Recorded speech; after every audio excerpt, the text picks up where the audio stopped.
This one. It is a special, small, fast lookup hardware cache. Special, small, fast lookup hardware cache. Okay, and it is also the associative and very high speed memory. Okay, so because this particular cache memory is already stored in the CPU, it will take very less time to access as compared to your main memory, physical memory. It will take a way less than time to access a byte from your main memory. It will take a lot of less time. That means if it takes 1 nanosecond to get it from the process, it will take 100 nanoseconds to fetch it from main memory. There is a huge difference here.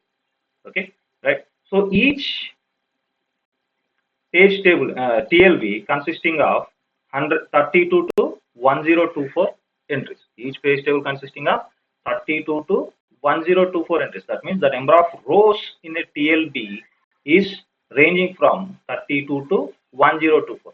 Let's take the size. Okay, let's assume the size. If it is 32 entries, if there are 32 entries in that particular table, so what we'll be having, each row, okay, stores the information of 4 bytes. Stores the information of 4 bytes. Then the total size of TLB will be 32 into 4. That will be 128 bytes. Okay. Otherwise, if you take the size of the table, the maximum size will be here. It will be, if it takes 1024 entries, multiply with 4, you will get 4096 bytes of memory. That is TLB size equal to either 128 bytes if minimum 32. If we take maximum entries 1024, it will be 4096 bytes. That is 4 KB. If you write this one, it is 4 KB. Okay. So what each table entry consisting of two parts. Okay. First one a key and second one a value. First one a key and second one value. The key is an index here and it will fetch the corresponding value. Okay. So what is index and what is value? Let's see here. So when a logical address is generated, CPU generates the logical address. Let's see the procedure clearly. CPU generates the logical address. Okay. So this particular logical address will be divided into page number comma offset. Page number comma offset. Now this particular PND. Okay. Previously we have seen, first we need to go to page table. Okay, to find the frame number. But here, instead of going to page table, we'll look at the translation Lookaside buffer that is resided in the CPU cache. Okay, we are not directly going to page table. We'll see the translation Lookaside buffer that is stored in the CPU cache. Okay, so this particular page number now first send to TLB. First send to TLB. If the entry is present in TLB, if you found that particular page number, then the corresponding frame number we will fetch, okay, and directly goes to frame table. Directly goes to frame table without consulting page table. Without consulting page table. And we add this particular frame table and we'll go to the displacement value, that is offset value, and we'll find the desired byte that is stored in this particular main memory. Okay. Now we need only one main memory access. Okay, physical memory access. Instead of two physical memory access, we'll directly go to one main memory because this is stored in CPU cache. This table is stored in CPU cache. But when this will be happen? Only when the page number is found in TLB. Page number is found in TLB. If the page number is not found in TLB, the page number is not found in TLB, then we'll go to page table and we find the particular frame number. We find the frame number and we will fetch the desired byte. Okay.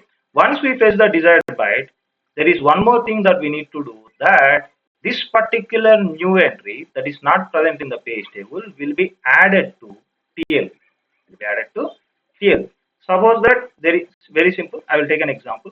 Page number and offset. There is a page number 2 and offset 3.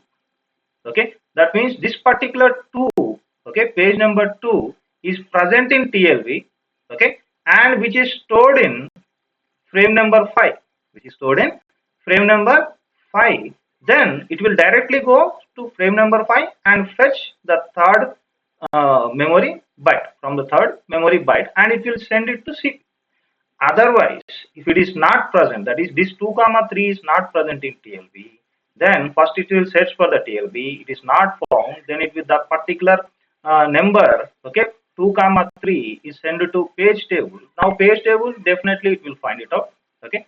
Then this particular frame is fetched and send it to here, okay, frame table and offset. We will add the offset and get this particular memory byte data. After that, we will add 2 comma 3 into TLB. If it is not present, 2 and 5. Okay, 2 and 5. 2 is the page number, 5 is the frame number. Okay, right. So there are some particular entries, and depends upon the time. Okay, some particular time and other key characteristics will add the numbers into TLB, and some of the entries will be deleted from the TLB. But there are certain things, certain entries. There are certain entries we cannot remove from the TLB. We cannot remove from the TLB. Those entries are wired down entries. Those entries are wired down entries. They will stay in the TLB. They will stay in the TLB. The basic kernel code entries. Okay, the kernel code entries we cannot. Next, as I told you in the previous class, each table, each process will have a page table. Each process will have its own page table. Its own page table. Okay. So this particular TLB can store multiple entries of multiple processes. Multiple entries of multiple processes. That is different number of processes. Okay. Suppose that there is a process P1.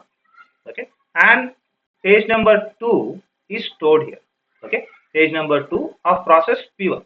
Similarly, there is a process P2 and its second page number is also executed. So its value also stored here. Its value is also stored here. Okay, so this particular TLB has to differentiate this 2 and this page number 2.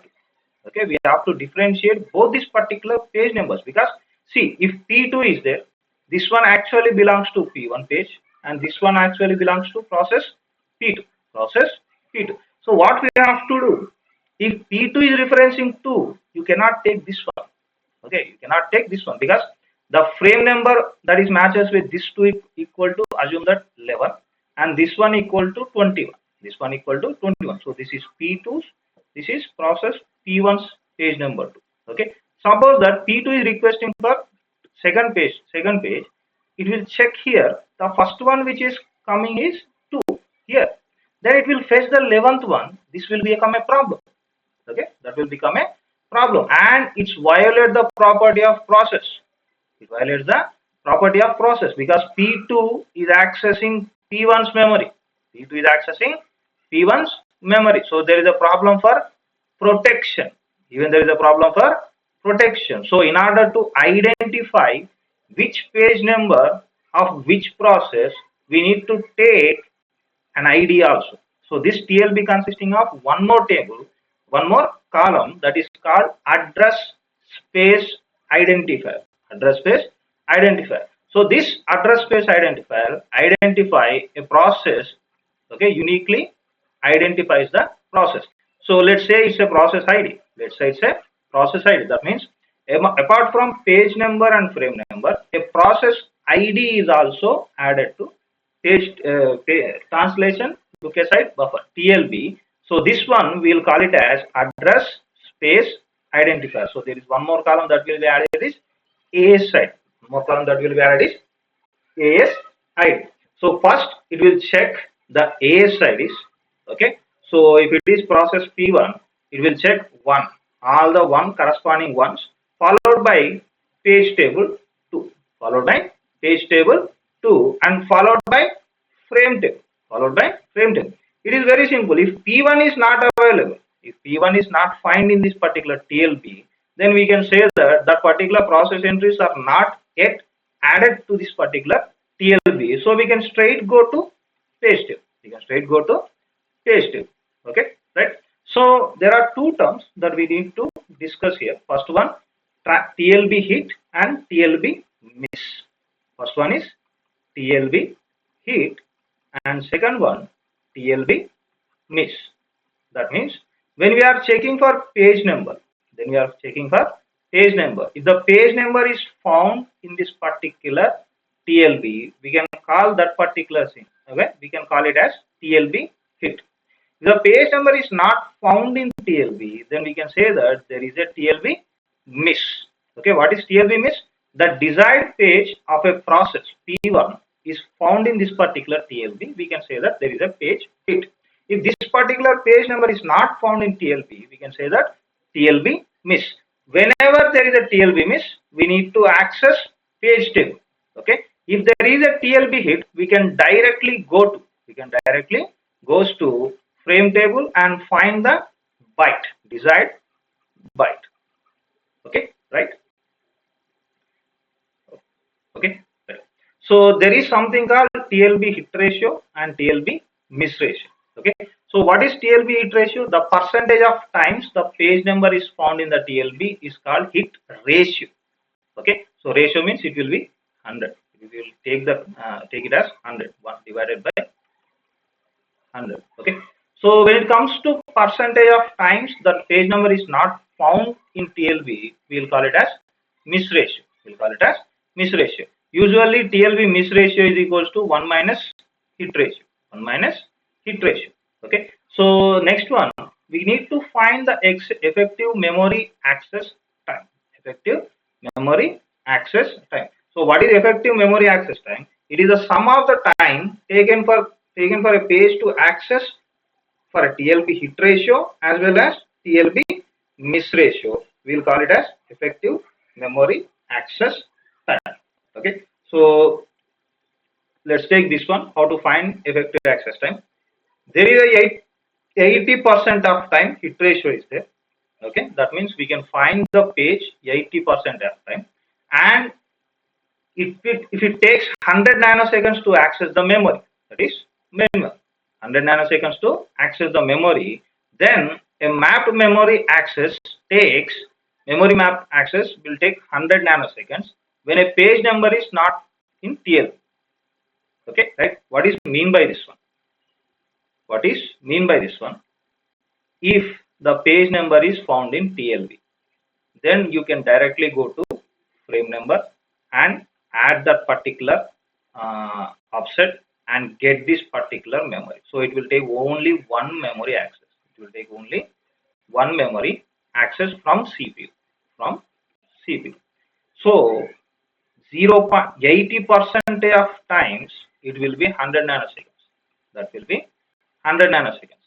If the desired page is not found in TLB, then first we need to access page table.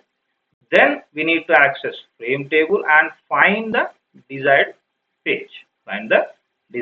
So you need CPU need two memory accesses, and each memory access takes 100 nanoseconds. Each memory access takes 100 nanoseconds. So whenever there is a TLB miss, we need 200 nanoseconds. The time will be doubled. Okay. So what will happen? It is saying that 80% of times TLB hit ratio. Okay. So how much time it will take to access it? Only one access time. So 100 nanoseconds. 20% of times it will be TLB miss ratio. Okay. 20% is TLB miss ratio. So every time there is a TLB miss, how much time required to access the memory byte? 200. So it will be, so effective memory access time, it will be the sum of memory access time. So 80% into 100 plus 20% into 200, it will be 0.8 into 100 plus 0.2 into 200 nanoseconds. So it will be 80 plus 2 into 2, 4. So it is 40. Yeah, it is already here. So total 120 nanoseconds is your effective